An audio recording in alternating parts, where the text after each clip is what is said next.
new line of scrimmage. They will take it over at their own 24-yard line. 3:15 left until halftime. Ford and Kelly in the backfield, and they keep it on the ground, and just not much doing with Mike Ford, tackled after a gain of 2. And here's where those timeouts that Scooter Barrett. Yep, Scooter's having a nice game after he had a little mental error. You know, well, I mean, he's a good and consistent football player. He knew that he messed up on the play, instantly, but he may have gotten a little chewy on the sideline as well to give him even more incentive. Yep, just a sophomore. He's got a long, nice career ahead of him. Yeah, he does.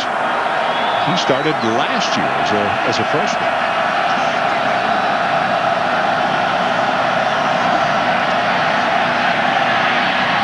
Gets this one off, and look at the white jerseys surrounding the receiver Mitchell.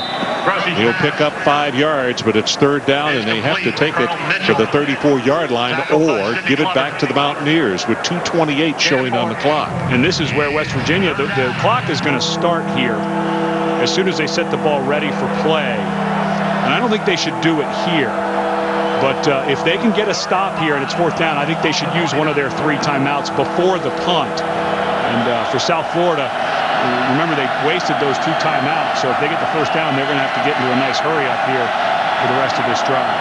South Florida 5 of 6 on 3rd down conversions tonight.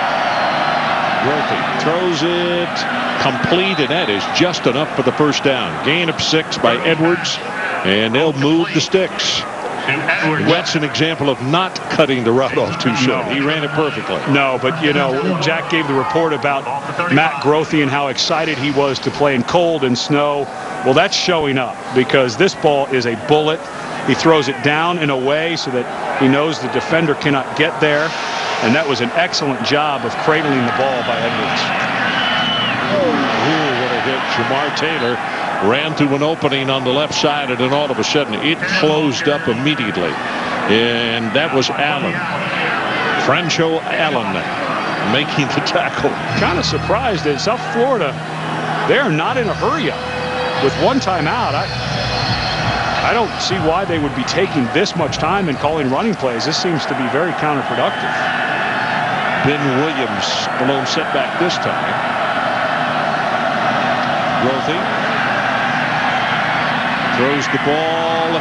I'm not sure. Yeah, they're going to say he caught it. They're going to say he had possession at the 45-yard line. That's a gain of 15 by Marcus Edwards. And they better hurry and get this play off because I think this one might be reviewed. This was very close. Well, Marcus Edwards, 2 plays in a row. He's the inside receiver running the out cut. Let's take a nice close look. No, he did get a foot down. Boy, he did, and had control of it. Yeah. 2 nice catches in a row by Edwards. He had control of it. Well, it's fine to review it because it was that close. But yeah. But even the play before on the low throw by Grothy, the ball looked like it was about to hit the ground, and Edwards did a good job of pulling it back in, and that time showing strong hands of right when he caught it, not allowing it to move around. He had total control.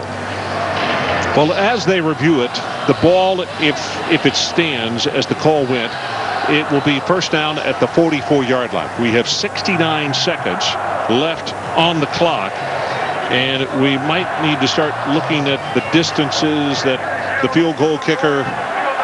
A foot down, inbounds, 1st down. So it's going to stand. Yeah, and Maikon Benani, his career-long 49 yards. Yeah. Yep. So 13 of 19 this year. And there's the foot. And the part that is great is that Edwards does not, that ball does not move despite the best efforts of Allen to try to knock that out. But that's 2 good catches in a row. Edwards. Now, you've got to figure South Florida with basically a timeout with the review. I would suspect now they will get into that hurry up, wanting to save that 1 timeout in case they have to bring Benani out. Benani is not good beyond 40. I shouldn't say not good, but he's only 3 of 8 in his career. Look to his left, pumped it once, now going to run. Grothy at the 40 will get out of bounds and stop the clock with 1:02. Run out by Brandon Hogan. Boy, Hogan was there. Grothy is just, he's in the zone.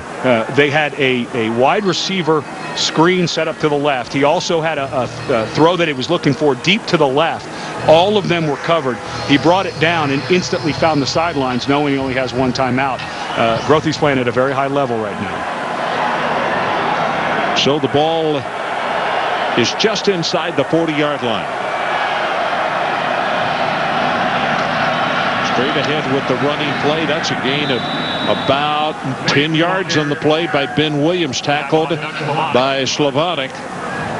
Now they're getting very close to the really good field goal range of Bonani. Yeah, I would think you'd want to get something down inside the 20 and then see if you can't take a couple throws into the end zone and then bring out Bonani.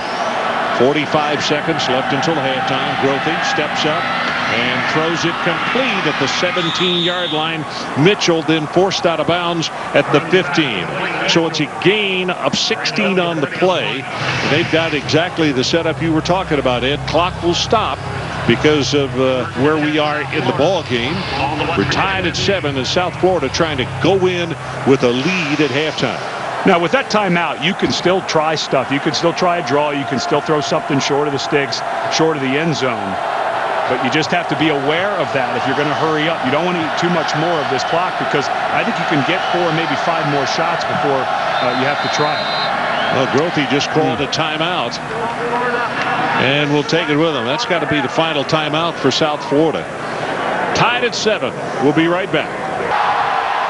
So welcome back to Morgantown. Here's the situation. 39 seconds showing on the clock. It is a first down for South Florida as they set up shop at the 15-yard line of the Mountaineers. Grothy at a shotgun formation, empty backfield. Over the middle, the ball is intercepted by West Virginia, and that's Glover. Well, that's the first bad throw of the night, really, for Grothy. He threw it behind the receiver. 33 seconds on the clock, and obviously, if he wasn't sure, he could just throw it away and still have plenty of time. Yeah, this is just, he's got plenty of time. The offensive line's been playing great, and that ball's just thrown behind the receiver, and that is the second turnover for Glover. Well, it's second turnover in the red zone also. Oh, good point. Yeah, Glover forced the fumble down around the 6-yard line in the first quarter, and now Glover, because of the poor throw, he had to throw that over the linebackers, and the ball floated on him a little bit, and Glover having himself a very big night. He really has. He has had a very big night. Pat White going to keep the football and is going to have 8 yards on the play. Keon Wilson defensively. And now West Virginia, with their full complement, gets their timeout. I don't think they want to do anything risky here. It's a cold night. The ball could slip. Somebody, I think that's a good call to get White. You've got your timeouts. If you break one and you get out near midfield, then maybe you'd open it up a little bit. But I don't know that you want to be rearing back and throwing it too much right now.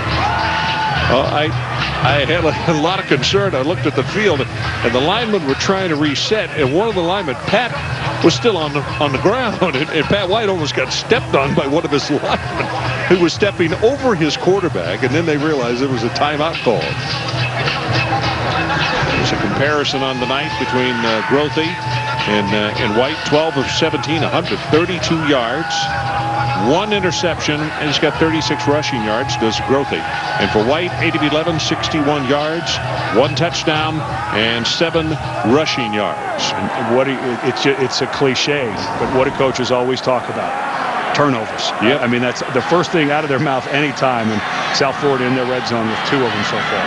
Well, Devine is in the ball game, and the ball is overthrown, intended for Jala. White's pass intended for Jala. Ball's incomplete.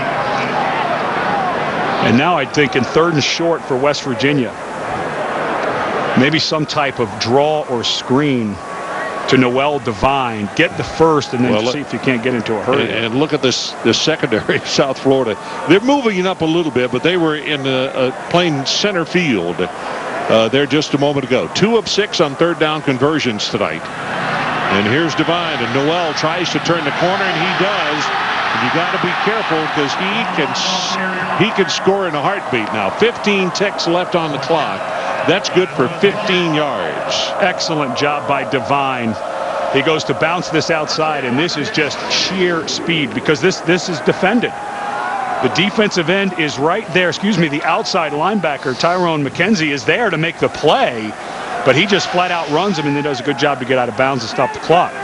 So from the 42, White looking, goes on top, and a big collision at the 35-yard line, and a flag comes down. It's going to be pass interference called against South Florida. Gachette is the man who was part of the collision. And even if South Florida, Jim Leavitt's trying to claim that this ball is uncatchable, but I think what the call should be is a personal foul, because Starks was a defenseless player. And I think that Leavitt is trying to claim that the ball was uncatchable, but to me, this is more a personal foul type call than a pass interference. Pass interference, number 7 on the defense, 15-yard penalty, first down. Well, if you're going to call that, the ball does have to be catchable. So Jim Leavitt, I think, maybe has a little bit of an argument here. Oh, no. No, that's... Yeah. Well, the first thing that you mentioned is, again, we talk about it, defenseless player. This year, supposedly, they're going to do a better job of taking care of. That's a defenseless player when the second man comes in and hits him in the head. But also Nate Allen put his hands on Starks when that ball was in the air as well. So that's a good call. Pass thrown complete at the 28-yard line to Arnett. That's good for 15. And still 5 seconds left on the clock. Now, decision time for West Virginia. I think you got to kick it, because a play can take between 4 and 8 seconds. So why risk it? I think you put out your senior kicker. West Virginia takes their time out to talk about it, but I don't think you risk another play from scrimmage. I think you kick this field goal.